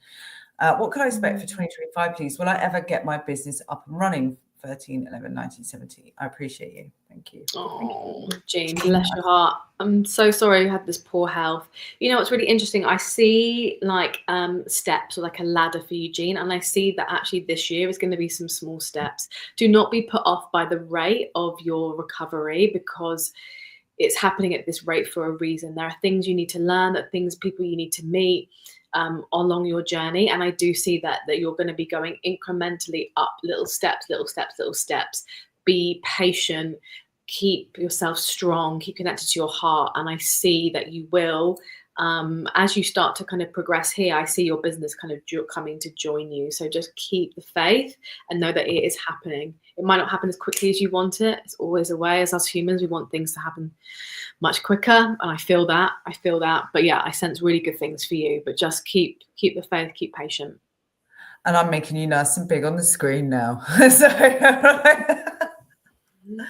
Reading from Emily. I'm the one with the generational curse being broken. Thank you for the super chat, Samantha, for me. So obviously, guys, we're not on the ponce, but all super chats help this channel. It goes obviously towards the, I want to call you an act right now, but you're fucking super act. So it goes towards, you know, having people on this channel, and it's fantastic, and we are very, very thankful. Right, this baby brain full moon stuff has to stop. Excuse my behavior. I'm sending I'm sending that energy back to the universe. Go away. Back to the moon. Back to the moon. Back on. Back to the moon. Honestly, I sprayed my dragon's blood mist before, which is great for. Oh, I'm all into this. I've got like white sage, you name it, throat chakra, great for communication. You've got dragon's blood. Get rid of this energy. Honestly, I've been all over it. Like it's absolutely pongs in this room. But yes, back to Samantha. Okay, Samantha, let me focus on Samantha for a moment. Thank you. Yeah, thank you for the super chat, Samantha. It means a lot. And let me just sense Samantha. Oh, okay. I'm getting a few things, but where do I feel called to? Let me just see. Sorry, I'm sensing just for a second. What's interesting, Samantha, I'm only sensing a very small if you can call it a generational curse, which sounds crazy, but I don't sense there's a massive issue for you or a massive block. I'm sensing there's a little bit around your kind of left kind of arm, left heart chakra, and maybe a little bit around your womb space. I think what's going to be really important for you is yoga. I know that sounds crazy, but yoga is not just something to make you feel fit and healthy. Yoga is a very deep, intense, powerful spiritual practice. And I want you to really invest in a lot of yoga for your hips, for your sacral chakra. Do some sacral chakra meditations and clearings. You can find them online. You can find them anywhere. And that's going to be really important for you. And I really sense it would be really good for you to do some journaling around your relationship with your mother, but also anything you know about your mother's relationship with her mother as well. But I don't sense it's anything too heavy or too intense for you, and hopefully that helps. If not, I highly suggest Chico. I'll pop it back up. Honestly, yeah. Chico. Yeah. I'm just going to get one of these little banners Ron does at the bottom that he does these fancy banners that say join. I'm going to get this done for next Monday. Right, you watch. Oh my God, I love. Or a little sign or a t-shirt. Yeah, we'll get the merch. We'll get all of it, all the gear. No idea. Right. Thank you for the super chat, Mary's Gemini. State of mind. I'm a fellow Gemini as well. Nice to meet you. My name is Mary. I deal with chronic pain. Sorry to hear. I've been told to meditate for spiritual healing and growth. Meditation is difficult for me because you're a Gemini. You can't concentrate. You need quick pace, bloody meditation. Trust me. Oshiko. Any suggestions or feelings about me? I feel the pull to strengthen my gift to help others. Thank you. Oh, that's fantastic. Beautiful message. Thank you so much, Mary. What's so interesting is that I sense that you are very open energetically, and I sense that you have quite you're being pulled quite heavily down through your root chakra, and that's very common for people who are quite open spiritually. It's like actually like very often the root chakra is quite heavy, and that may be why you're experiencing this chronic pain. But also the gift of that chronic pain is that you're very open here and very open energetically.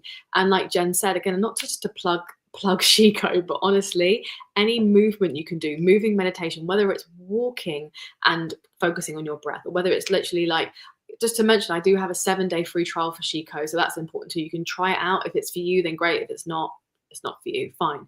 But any dance or any movement that you're able to do to move some of this heaviness out of your body is going to be really, really important. The more you connect to your body, and actually, I hate to say it, Mary, but the more you feel into the pain. So often when we have pain, we shy away from it. Feel into the pain. Within that will be so many answers for you, and I hope that helps. So much love to you. Mate, I am like going nuke now. Please subscribe to Emily on YouTube. Right, please remind me of your YouTube. Is it just I am Emily Aitchison. Yeah, I should have my name up. So yeah, I am Emily Aitchison. Thanks, Jen. You're my hype girl. It should be on the screen. AITCHESON. AITCHESON.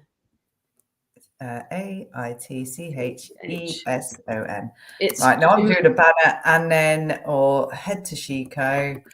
This is like how my mind works. This is Mary's Gemini. I feel you. The Gemini. Yes. Yes. Or ADHD. We're not quite sure. we all have a bit of ADHD. We all have a bit of ADHD. We all have a bit. So it's Chico.circle. You need an easier website, mate. I know. So that's what's on the platform. Yes. Right, save. Right, let's see if this works. Right. Show. Oh, look at that. Gorgeous. Thank you, babe. Thank you. I'm not a total tech novice then. Right. I love it. So we have Barbara next. So what are my spiritual talents, please, Emily? So Barbara, I'm getting shown your hand straight away. I'm just getting shown, which might sound a bit weird. I feel like you've got a lot of creative talent, Barbara, but also I'm sensing that you are, whether you already are a Reiki healer or whether you should do Reiki healing or healing with your hands, that might even be body work like massage, but I'm sensing that you need to work with your hands. Really important that you will transmit pure light frequency through your hands. And that's really, I think I want you to explore that. And if you do, come back and tell us next week. We'd love to know. Yes, please do. Please do. So we have Nicola Jessup, spiritual development and advice. I think everyone is leaning to spiritual development and, you know, opening their third eye chakra and becoming one with nature this year. It's really beautiful to see, with all the crazy stuff going on at the moment in the world, just generally. It's so nice to see communities come together and really work on themselves at the moment. Yeah, in themselves, because ain't nobody going to heal you but yourself. Amen to that. Amen to that. I couldn't agree more. And I love that question, Nicola. This is literally like my favorite topic, my favorite thing to help people with. So for you specifically, what I'm actually being called towards your heart and your throat chakra.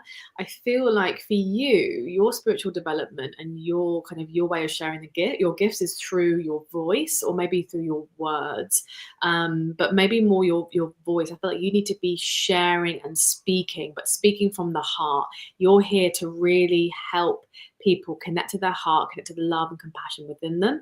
And I want you to look into that. I feel like you know deep within you what that is, and you'll be thinking of it as I'm talking to you now. I want you to focus on that and start small and build from there. So obviously when we asked the chat earlier what they would like us to sort of give to them this evening and gift to them, majority said meditation, some sort of moon meditation. So I'm just putting that out there. Well, we can do that tonight. Yeah, we can do it tonight. We can get everyone involved then. How exciting. I love that. Right. The next question. Sorry, Melody. My oldest has a lot of mental health issues and unfortunately is very negative. Will he ever get some independence? I'm sorry to hear this, Melody. Oh, I'm sorry to hear that, Melody, and my heart goes out to you. I feel like I've got someone in my life in similar position, so my heart goes out to you. Really, really does. And okay, so what to say on this? A few things to say on this, Melody, is that it's hard when it's your child, but he's very much on his own path. And what I really sense is that it kind of needs to get worse before it gets better. I'm going to be honest with you, but know that if it does get worse, it will get better. I'm sensing it almost, because the way I describe this with my work is like life, we need light and shadow in life. We need contraction and expansion. We need, you know, that balance, that harmony. And I'm sensing for him to get better and get some independence and start to have a new way of being, he needs to go deeper into contraction to get the lessons, to, as one of my friends says, to squeeze the juice out of the contraction, squeeze the juice out of the pain. And so know that sometimes it will need to get worse before it gets better. But I do sense that there is some light at the end of the tunnel for him. So, yeah. And I love a bit of feedback, guys. So Dory Angel, thank you for the super chat. Dory Lee, when you said heal with hands, my body shook. That's fantastic. What do you call them? Emily, you've got a special thing. Yes. So my spiritual teacher calls them like the truth tingles. But I wouldn't say you get the truth, you can get the truth shivers, you get the truth tingles. Look at my hairs. Oh my God. Or you can, it's crazy. Oh my God. Or you can get the truth shakes. Like I've had it before when I was driving to Glastonbury in the UK, which is a very, very spiritual place. I had this really crazy realization about a past life and a spirit baby. It was this crazy realization, right?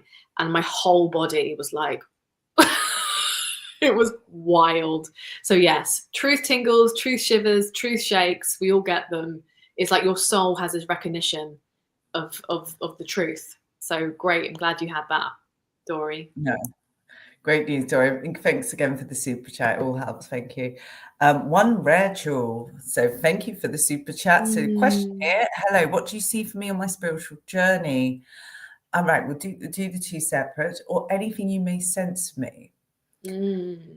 Interesting. So what's really, when I sense into you, love, I really see you as this kind of it's really beautiful, like a kind of real priestess energy. Like I see you with like this kind of white, like I want to say cloak, like beautiful. I'm sensing that you need to really start to step up, be brave, start to take up more space, start to share more about your spiritual gifts, because you know I feel like you have a lot of psychic and intuitive abilities that you're not quite sharing with enough people yet. I feel like this year is calling for you to step forward, to claim your power, to claim your gifts. I feel excited for you. I see you with almost like a staff, like almost quite angelic. So just know that energy exists within you, and it's just waiting to be born. So I want you to start taking some action towards that in whatever way feels right to your heart. So yeah. Rather Love nice, that. right? Love, yeah. All this positive energy this evening, right? So my funk has well and truly lifted. Do you know? And my that funk, no, no. What I have found through my spiritual journey, what really helps, and I would advise to everyone, is daily journaling. Write down your feelings for the day. Write down what you're grateful for the day, your gratitude. Even if I sometimes write, my journal's so bloody dull some days. Sometimes it's like, I did this today. I felt like this. It was okay. No, even if it's ill. And then I look back and I'm like, oh no, more popular. It's like, today was a low energy day. I took right. There's no such thing as lazy in my world. Right. I took a self-care day. No, I'm just, it's another way, aka I did sweet FA, caught up, binge watch bloody Dubai Bling or some rhubarge on the so we all need those days, babe. Honestly, like sometimes when I write about what I'm grateful for, like mine's really dull. I'm like, I'm grateful for my coffee I had today. I'm grateful for my nice lunch, which is so lame. But you know what? Even recognizing those things that you're grateful for, and even like being grateful for the tiny things like your coffee or your tea or your breakfast, it brings you into a high vibrational state. And the more that we can do this, the more you will start to attract even bigger and better high vibrational frequencies, things, people, situations, opportunities. So it is integral. I will write down everything, right? Everything I'm grateful for. Perfect. Yes. I tried explaining on a live with Beverly recently. Beverly saw this wonderful Saturday night live show. And I tried poorly explaining how to use your intuition like food, how you taught me. So I would like for you to, if you wouldn't mind, please, rehashing it for the viewers so they don't think I'm absolutely crazy, of how to use your gut feeling and feel into your intuition. Oh, I'd love to. You know what? I'm sure you did it justice, Jen. I'm sure you smashed it. But what else? No, I'm sure you smashed it in the best possible way. It was fantastic. So the premise of this is that your intuition lives in your body. It's not just some ethereal thing that lives up here, or technically, yeah, it's in your third eye, right? But I believe, and what I've been taught by spirit, by my teachers, that your intuition lives in your body, right? And so it's really important to know what a yes feels like and what a no feels like.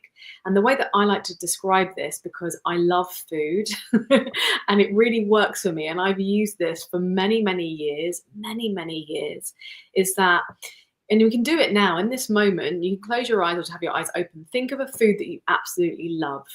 Think of a food that you absolutely love, and notice the first thing that comes to mind. Jem, what's yours? What food do you absolutely love? Right. My favorite is when you go to a Chinese takeaway and you get chicken satay on the stick coated in that peanut sauce. I love it. That is my favorite food. If you can like sprinkle some seaweed on top, you know, the it's cabbage, I think, or something like that. Anyway, the crispy seaweed on top, 10 out of 10. I knew you were going to say that. I love how you always use that example. I love it so much. So I want you now, Jen, to think of your chicken satay or whatever anyone else is thinking of, the food that you really love. Think of that food and notice how it makes you feel in your body. Do you feel like excited? Do you feel happy? Do you feel lifted? Do you feel taller? Do you feel it in the whole of your body? Do you feel it in just one place in your body? And Jen, what about you? Do you feel it in one place or do you feel it all over? I feel it all over, especially around my heart and my tummy. Yeah, like, nice. I love Nice. that. I'm reading some of the comments. Oh, that's yummy.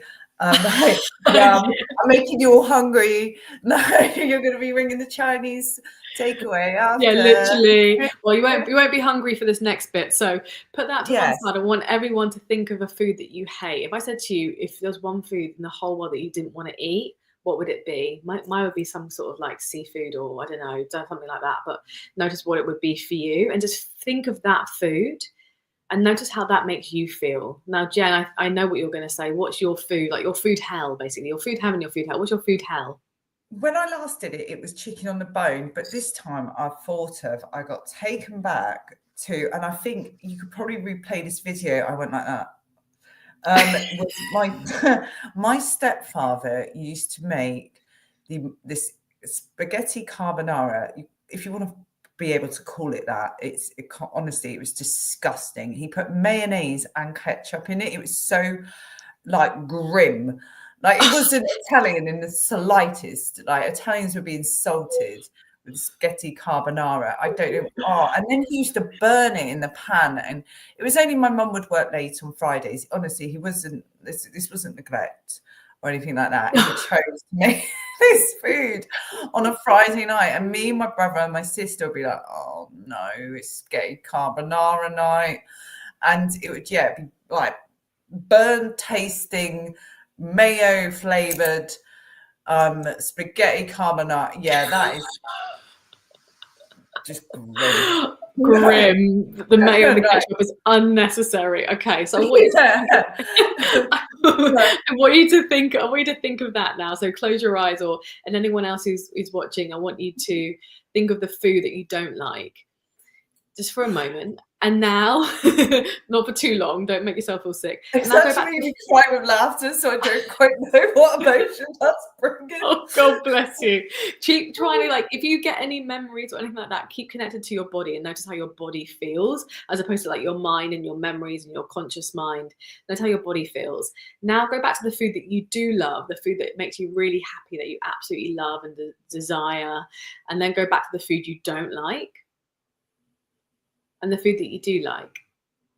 Notice the difference between that yes and the no, everyone. And that is your intuition.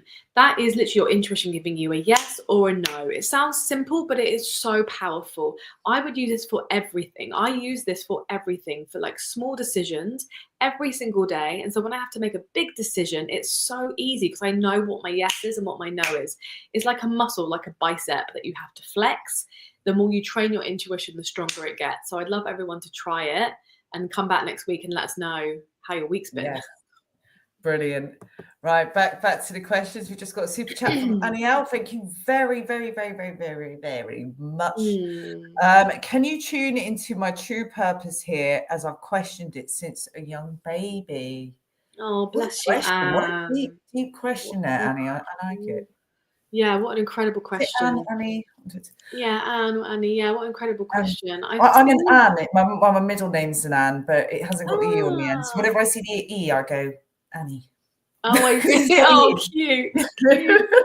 Oh, Anne. What's really interesting is that initially I was going to say to you that you almost like there is a part of you that does know but what your purpose is, but I feel like there is, your soul knows, but it's been concealed from you.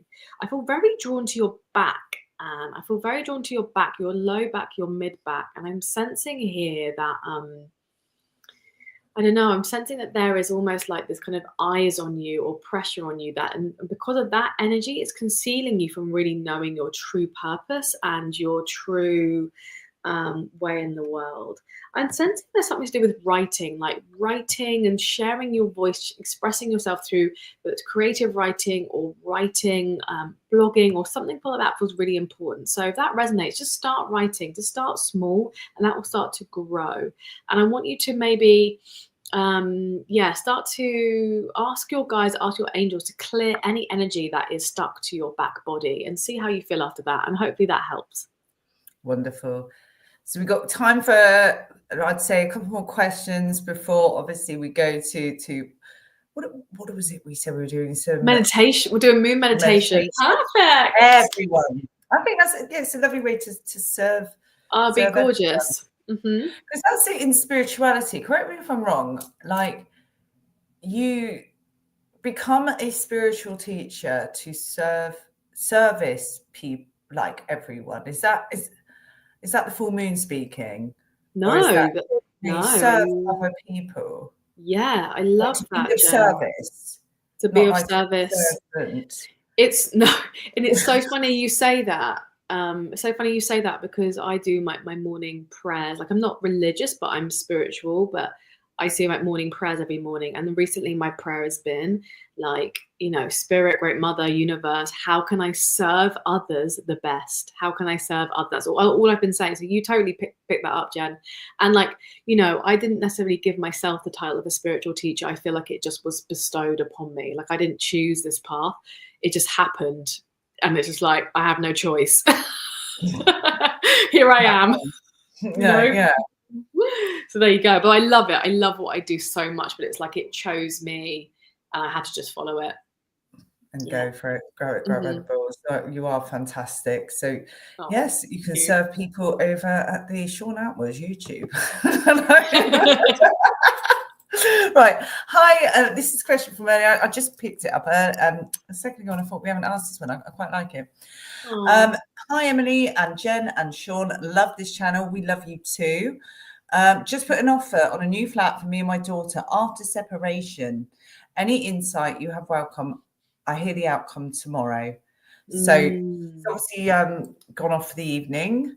So Zenobia, Eleanor. Yeah. So what's really interesting about this is, and I feel like I say that about every question, but I find this work fascinating, and so I'm always so curious, is that I feel like the offer that you put on this flat, whether it comes to fruition or not, I feel like it won't be your final place. Whether you move here and stay here for a short amount of time, this is just a stepping stone after the separation. You're being called to this one place, whether you're there for a short time or a little bit longer, to really start the healing process. But where you will end up will be somewhere different. But no, it's all part of the journey and part of the plan for you to heal and you to grow and you to expand. I see really good light things for your future, for you and your daughter too, like really good things for your daughter, like light and color and abundance. So know that that's what I'm sensing for this.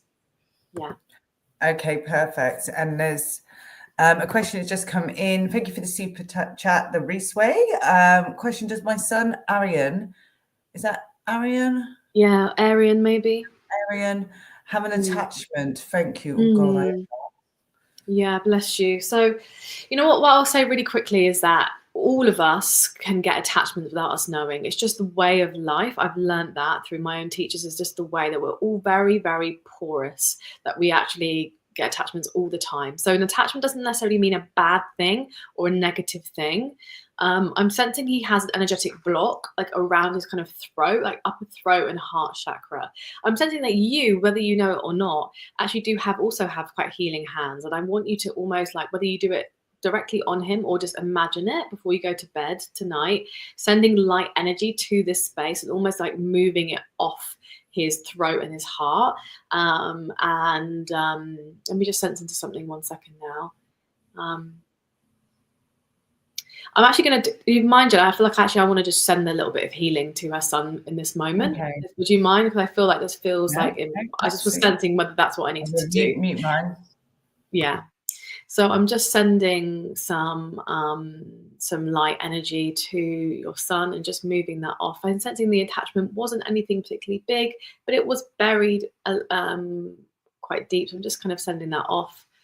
And there we go. Yeah.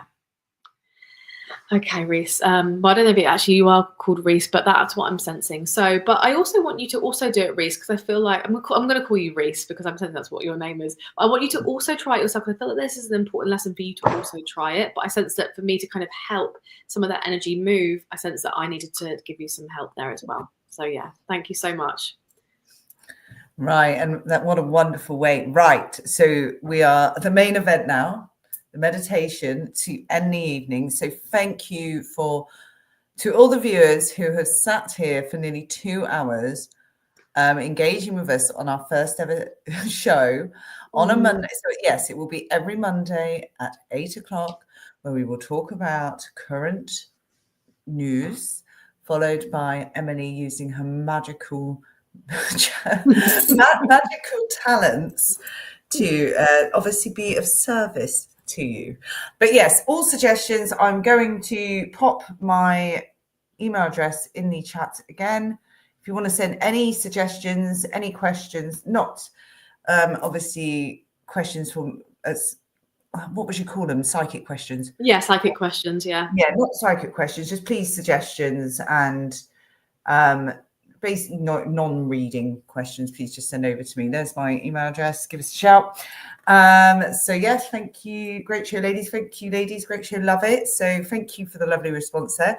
So yes, we're going to finish up what with Emily. We're going to go with we're going to go through them. Oh, thank you, Lorraine. Thank you, everyone. It's been really, really lovely to have you here. We're going to do like a short that was great for Reese. It was.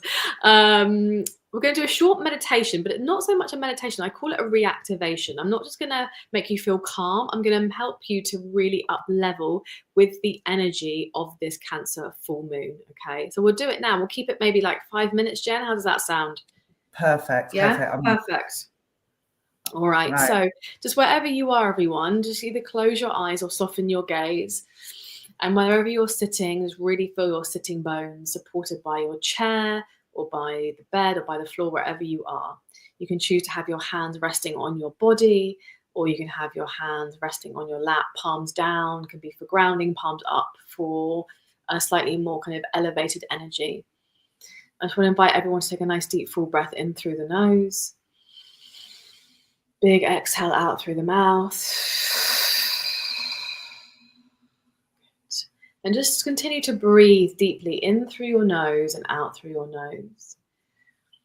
And straight away, I want you all to visualize and imagine that you are standing somewhere beautiful in nature. Imagine and visualize that you are standing somewhere beautiful in nature, and notice straight away where you've been taken. Whether the visualization is super clear or not, that doesn't matter. Even if you can just see 1% of it, that's all that matters. The visualization can shift and change depending on the day, depending on what we're doing. But most importantly, I want you to notice how you feel in this moment, being in this place of nature. And I want you to imagine that the full moon has appeared above you, whether it is daylight or nighttime in your visualization, doesn't matter. But imagine the full moon is above you and she is bright and powerful in the sky. Continue to breathe, slow down your breathing as much as you can. And I want you to imagine that the light of this full moon is beaming down upon you. It's almost like sunlight, but it's moonlight beaming down upon you. And Cancer energy is all about home, nurturing, routines and rituals, coming back to a sense of home within yourself.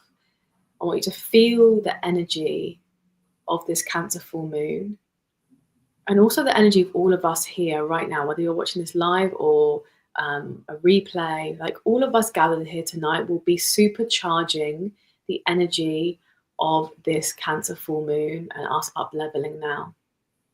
So I want you just to notice how you feel. Notice what's coming up for you. Continue to breathe. Has your posture shifted? Has any emotion shifted? Do you feel different to a couple of minutes ago? And I'm going to give you a question that I want you to ask the moon. Sounds crazy, right? But when you're going to give you a question to ask the moon, you can say it in your head or out loud. And I want you to trust. This is important, everyone. Trust the first thing that comes to you. Trust the first thing that comes to you. I want you to ask the moon this one question. I want you to ask this one question. The question is, what is important for my soul's development right now?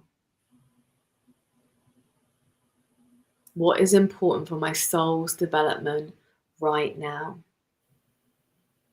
I want you to notice the first thing that came to mind, the first thing that kind of touched you, that you might have heard the answer, seen the answer, felt the answer, known the answer. I want you to hold the answer close to your heart and feel into the energy of that answer as well. How does it make you feel? When we connect to feeling, we are literally upgrading our energy, up-leveling our energy, stepping deeper into who we are meant to be. Also, put it in the chat if you wish. And put it in. Oh, yeah, definitely. I would want to hear exactly what everyone's experienced. All right, we're going to close with 3 deep cleansing breaths. Take a deep breath in through your nose. Big breath out through the mouth. 2 more, deep full breath in. Big full breath out. 1 more, deep full breath in. Big full breath out. And you can open your eyes, everyone. Notice how you feel. If Jen's happy to share how she felt, let me know. But also, everyone, put in the chat what came up for you, what messages did you receive, what did you see, where in nature were you, how are you feeling? I love to know. Oh, that was a bit intense. It told me research, and I knew exactly what it meant, and I was like, research. So I've gone to my research into certain things. So quiet noticing will help my soul, and proper breathing heals. Oh, lovely. Nice. Self-worth and tingling palms. Beautiful. More water and rest. Heal others with my body. Oh, sorry, they're coming up so fast. They're ticking on and off. There's one last super chat. Do you want to? Sorry, let's go. Let's do questions and answers before we finish this up. Of course. Thank you, Dawn, for the super sticker, by the way. Thank you so much. It's very kind. Monique Alexander said, "I've been single for 10 years. Is there someone for me?" Oh, bless you. I hate to leave the show with a super chat. Oh, 100%. Money. I'm like, oh God, right. 100%, babe. Yeah, 100%. You're working anymore up. I know, we'll say that now. Everyone's in that good moon energy. They'll be like, boo, boo, boo. Monique, okay, what's really interesting is that, okay, I'm getting the phrase 2 years. Let me just sense into whether this is 2 years in the past or 2 years in the future. Both? What I'm being really drawn to, Monique, is that actually 2 years ago, someone came into your life, whether you recognize them as a partner for you or not, they are a potential partner for you now. And I'm getting a big yes to that. I want you to notice the first person that comes to mind. There's definitely someone for you. It might not be someone that you necessarily think of straight away. But 2 years ago, someone was in your life. They might still be in your life a little bit, but there's something significant that happened 2 years ago. So I hope that helps. I hope you can notice who you think of. And if you do, come back and tell us. Yes, please. We always do. Right. I want to plug it one last time. When is the next SheCo that people can join? And I presume they can join from all over the world. Absolutely. Thank you, Jen. You're a sweetheart. Yeah, they can join all over the world. It's online. You can get a 7-day free trial, so you can try it for free. So I have live workshops. The next one is on Thursday evening at 7:30 GMT. I also have a challenge starting on Sunday. So that's 8 days of like moving your energetic blocks and shadow out of you, which is great. Jen did the last challenge. It was great fun. And there's lots of recorded videos on there as well. So you can try it for 7 days, try it out. You can join all the workshops, try all the videos for 7 days for free, and then see how you feel. But yeah, thank you so much, Jen. It'd be lovely to have everyone there. I just did cut that up. So yeah, if everyone wants to cop over to there, have a look. I'll be joining this Thursday because I've just realised a stream I was doing has been cancelled now. Yippee! So get out of work, can do SheCo. But no, yeah, if like I said, send me an email, guys, if there's any ideas for us, because we are creating a show for the people, for the viewers. For you, we want to hear your thoughts. We want to hear what you want week in, week out. We're all on this beautiful spiritual journey this year. And, let's do it together. Let's let's change this shit up. I love how I just finished it up. Let's change this shit up, guys. But no, and thank you all for participating in this evening, and thank you, Emily, for the wonderful, all your time and the wonderful meditation at the end. So blessed. Oh, pleasure. So we Thank will you. see. Yep, head over to Emily's YouTube channel as well. Subscribe; it's free. Thank you, guys. Also to mine. Yes, plug Jen too. You should though, Jen. It's the year of Jen. Yeah, it's the year of Jen. Yeah, that just came out. It's true. But, yeah, we are building this wonderful, positive community on the Sean Atwood channel Monday nights at 8 p.m. till 10 p.m. So we'll have a real mixed bag of things going on, different every week. I've got a special surprise for next week already. So, and I don't know if I've told everybody about it. So a special deck I've got out. I bought this special deck recently, and it's so blunt. I think I might have mentioned it to you. It's arrived. It's being cleansed as we speak. So I'm just giving you a clue. It is so blunt. So anyone wants any questions answered next week. So Emily will do her thing, and I will pull a blunt card, a blunt, honest card your way. So yes, look forward to it. Okay, I will see you all next week. Thank you to all the mods. Thanks to Side Chat. We love you all. Take care. Good night. Enjoy this crazy full moon energy. So much love, everyone. Bye. Oh, I've got to end stream now. Bloody hell. So much love.